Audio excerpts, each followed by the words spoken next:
native language theory, and this is part to the reading that was out there by Leslie Marmon Silko, Language and Literature from a Pueblo Indian Perspective. Pueblo Indians are people who are from today known as New Mexico, but they're also down in Texas, and Chuco, El Paso, where I'm from, is there are Pueblos in, there's a Pueblo clan down there known as the Isletas.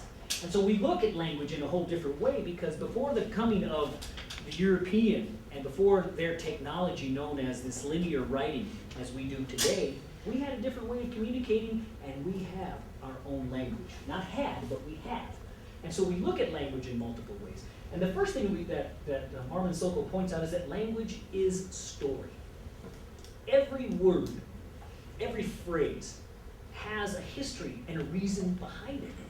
And that the language spoken is not as important as the meaning inferred.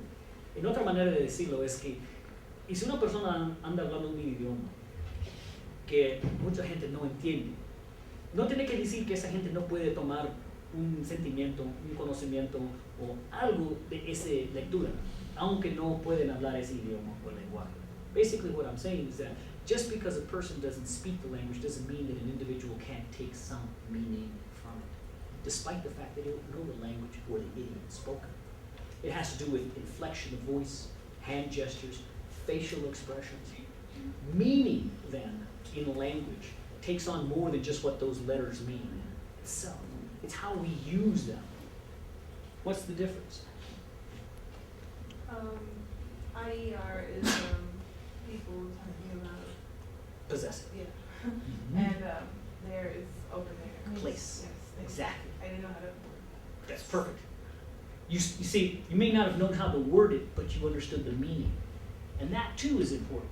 When I first started my journey, I mean, I was born speaking Spanish, but my parents insisted that I learn how to use English properly and that I forget to speak Spanish. And so for many years, I didn't speak Spanish. And I couldn't speak Spanish well. And then when I tried to, I was really pocho, which means I spoke it with a very Anglicanized accent and could not speak it well. I did a study abroad in a Spanish-speaking country, and I came back con la lengua nativa otra vez, with my native language all over again. But then I started thinking about it. I'm indigenous. Spanish is still a colonial language. It's not my language. It was imposed upon my people by somebody else. And so what is my native language? My native language, as I understand it today, is Nahuatl. Nahuatl is the language of Mexico. It was native language of the Mexicayo people of the Aztec Empire, extended from Nicaragua all the way up here to the southern parts of Colorado.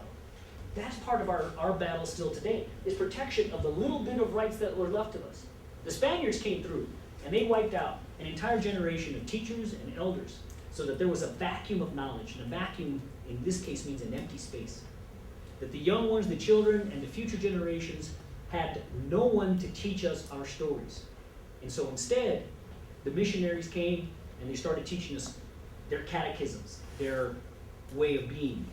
They first started in our language, but then they realized that in order to be more effective, and let's look at this as what we're talking about in corporations today. If you're going to be economically effective, you have to be more efficient. And so the missionaries realized, and the government in Spain realized, if you're going to be more efficient, force them to speak Spanish instead of trying to teach individual missionaries to learn individual language, because there were thousands of different languages.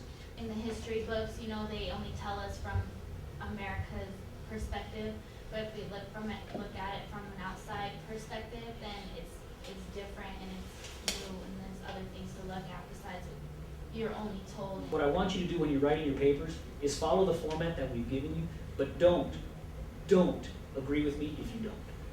If you don't agree with me, then don't agree with me. Because this isn't about me being right and you being wrong.